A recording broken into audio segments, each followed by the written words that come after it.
Assalamualaikum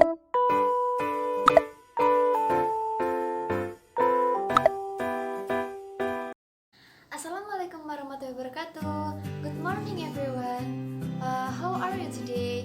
I hope all of you in a good condition. Okay, today we will study about chapter 2 about capability and willingness. Apa itu capability? Capability untuk menyatakan kemampuan. Kemudian willingness untuk menyatakan kemauan. Apa sih Miss tujuan dari belajar capability and willingness ini? Oke, tujuannya adalah pertama to state that we can express, that we can do something. Jadi untuk mengekspresikan, untuk menyatakan apa yang bisa atau dapat kita lakukan. Kemudian to state that we will do something, atau apa yang mau, apa yang akan kita lakukan. Kemudian untuk lebih jelasnya kita kembali ke materi selanjutnya. Starting capability atau menyatakan kemampuan. Di sini udah dijelasin can, could, and be able, yang artinya adalah mampu, dapat, kemudian bisa, atau cannot atau could not, itu artinya mampu, tidak dapat, kemudian tidak bisa. Seperti itu. Untuk lebih jelasnya, kalian nanti ada rumus untuk cara membuat kalimat dan contoh dialognya. Kemudian untuk stating willingness, untuk menyatakan kemauan. Untuk menyatakan kemauan ini pakainya will sama would. Biasanya will itu dipakai untuk simple present, untuk percakapan yang kita lakukan sekarang. Kalau would itu dipakai untuk percakapan yang masa lampau, seperti tadi, kemarin, itu. Kemudian apa sih Miss artinya will or would? Artinya bersedia, mampu, atau akan.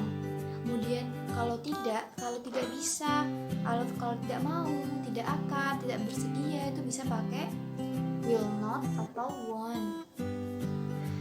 Kemudian kita langsung ke rumusnya aja ya, ke pattern capability. Pattern capability ini ada positif, negatif, sama interrogatif atau kalimat tanya. Apa sih Miss fungsinya kalimat tanya ini? Fungsinya kalimat tanya ini untuk express ability to do something. Apa yang mau kita lakukan? Pakainya apa? Rumusnya gimana sih? Subject plus can plus verb 1. Kemudian di sini ada contoh kan? Di sini udah ada contohnya. Contohnya adalah Adi can cook fried rice. Berarti Adi di situ adalah subject, can di situ adalah model atau capability-nya. Kemudian cook itu adalah verb 1-nya. Fried rice itu adalah tambahan atau kata keterangan yang menerangkan bahwa Adi bisa atau dapat memasak nasi goreng. Kemudian contoh di bawahnya, bird can fly. Berarti bird itu adalah subjek, kemudian can adalah model, kemudian fly adalah verb 1-nya. Berarti yang artinya bird can fly artinya burung dapat terbang. Oke, kemudian kalimat negatifnya apa sih Miss? Fungsinya kalimat negatif itu untuk menyatakan atau to express not ability to do something. Kalian nggak mau, untuk kalian menolak, kalian bilang tidak mau, tidak bisa. Itu rumusnya adalah subject plus can, cannot, kemudian plus verb 1. Langsung aja ke contohnya ya. Tiara cannot ride a bicycle. Berarti tiaranya adalah subjek, cannot adalah model, can-nya itu, kemudian ride itu adalah verb 1-nya, a bicycle itu adalah kata keterangan atau kata tambahan yang untuk menerangkan bahwa Tiara tidak dapat atau tidak bisa mengendarai sepeda. Tuh. Kemudian contoh bawahnya, mother cannot run fast. Mother itu adalah subjek, kemudian cannot-nya adalah can atau modal, plus not, kemudian run adalah verb satunya, dan fast adalah kata keterangan untuk menjelaskan, yang artinya adalah berarti ibu tidak bisa berlari cepat, seperti itu.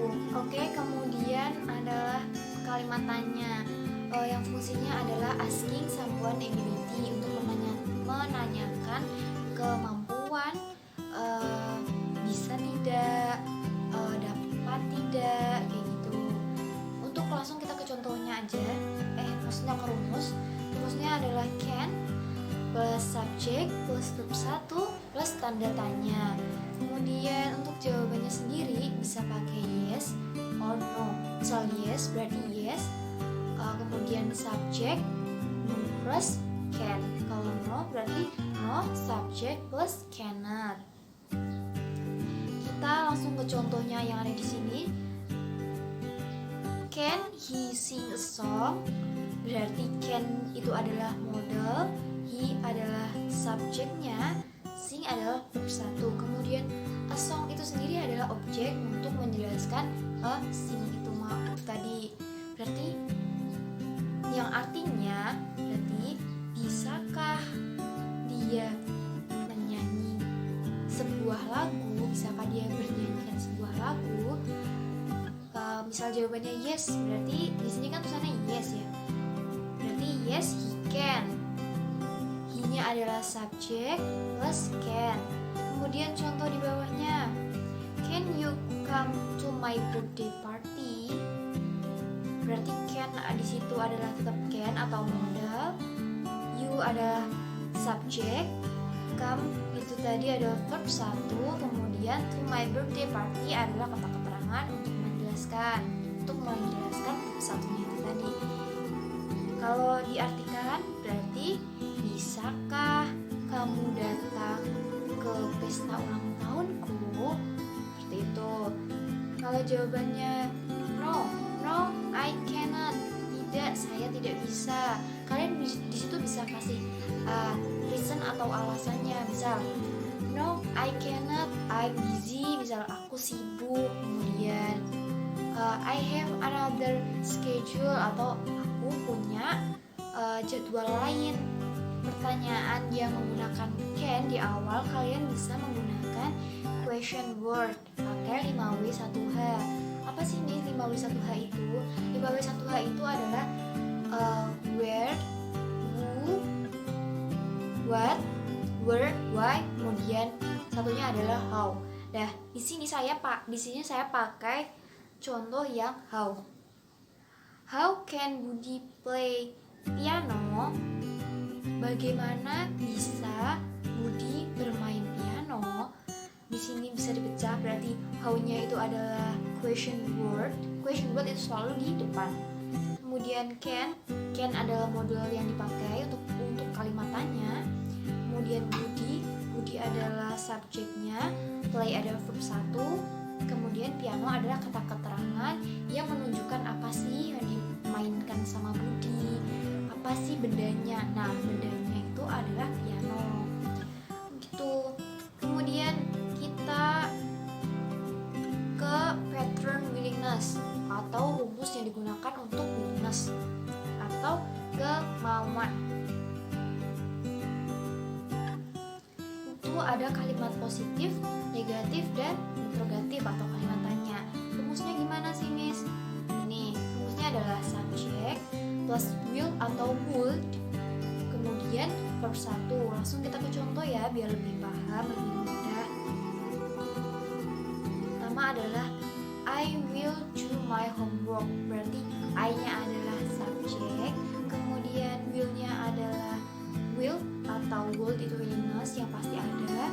Kemudian do-nya itu adalah verb 1. Kemudian my homework itu adalah kata keterangan untuk menjelaskan yang di verb 1-nya itu tadi.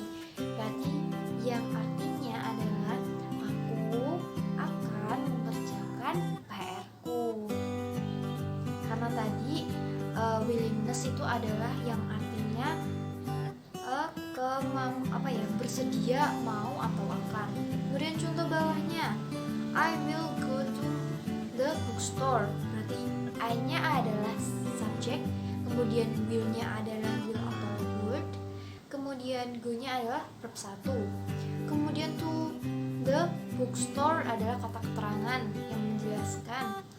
Berarti artinya aku akan pergi ke toko buku. Kemudian untuk kalimat negatifnya, untuk mengatakan tidak mau, tidak akan atau tidak bersedia, itu pakainya sama subjek plus will or would plus not plus verb 1. Langsung kita ke contoh biar lebih paham.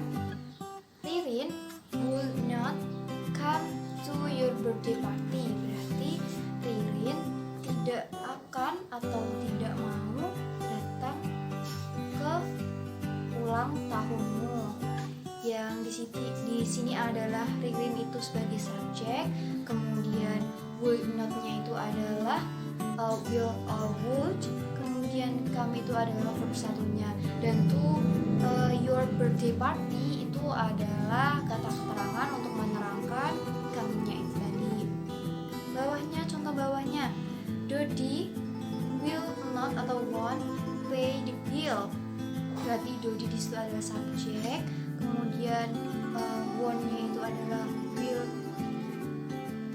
plus not, kemudian pay itu adalah pakainya verb 1, kemudian the bill itu adalah objeknya untuk kata keterangan, yang artinya di sini adalah Dodi tidak mau membayar bill atau tagihan.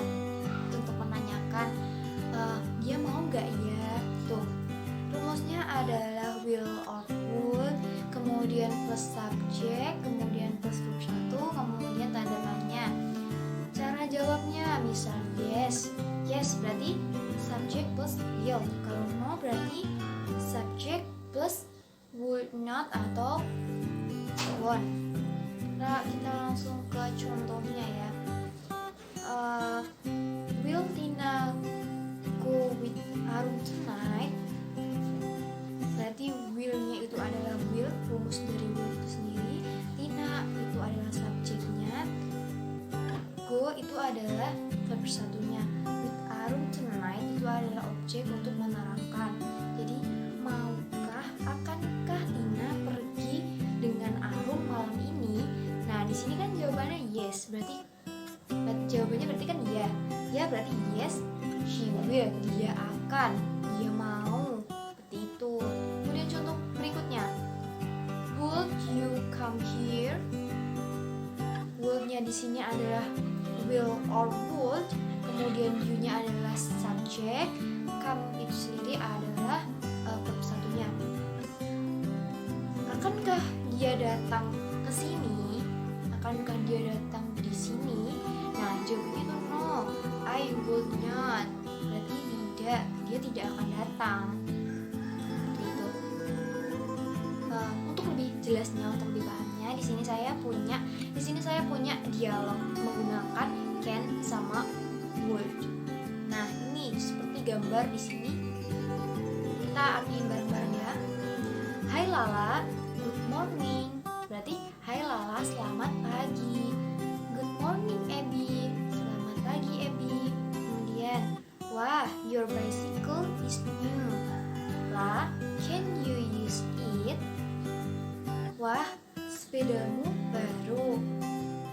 La, dapatkah kamu, bisakah kamu menggunakannya? Menggunakan sepeda itu yang dimaksud. Yes, this bag is just a birthday present from my mother. I can already use it. Ya, sepeda ini baru saja kado ulang tahunku dari ibuku dan aku dapat menggunakannya. Berarti Lala ini bisa menggunakan sepeda itu. Kemudian, may I someday borrow it? Bolehkah aku suatu saat atau suatu hari meminjamnya atau meminjam sepeda ini? Of course you can. Tentu saja kamu bisa. Gitu. Dalam dialog ini, kalian bisa tahu mana sih kalimat yang menunjukkan penggunaan can atau could. Nah, di sini adalah kata la, can you use it? Nah, di situ kalimat yang menggunakan can or would. Kemudian contoh berikutnya dialog yang menggunakan will atau would. Nah, di sini ya kita artikan bareng-bareng. Doni, can you drive a car? Doni, bisakah kamu mengendarai mobil? Yes, I can. So what? Ya, saya bisa. Jadi bagaimana? Nah, di sini dia yang cewek ini menjawab, would you take me to Hartono Mall? Maukah kamu mengantarku untuk ke Hartono Mall? It's my pleasure. Tidak masalah. Tidak apa-apa. Baiklah. Itu. Kemudian dijawab lagi, thanks Doni. Terima kasih Doni. Don't mention it. Tidak masalah. Tidak apa-apa. Dalam dialog ini kita bisa tahu kalau mana ya kalimat yang menggunakan kalimat di sini yang menggunakan will or would. Nah, ini kalimatnya berarti would you take me to Hartono Mall? Nah, kalian di sini bisa lebih jelas kan? Nah, I think enough for this material. I hope you understand. And then if you any question, feel free to ask. And then don't forget to stay safe, stay healthy. See you my next video. Assalamualaikum warahmatullahi wabarakatuh.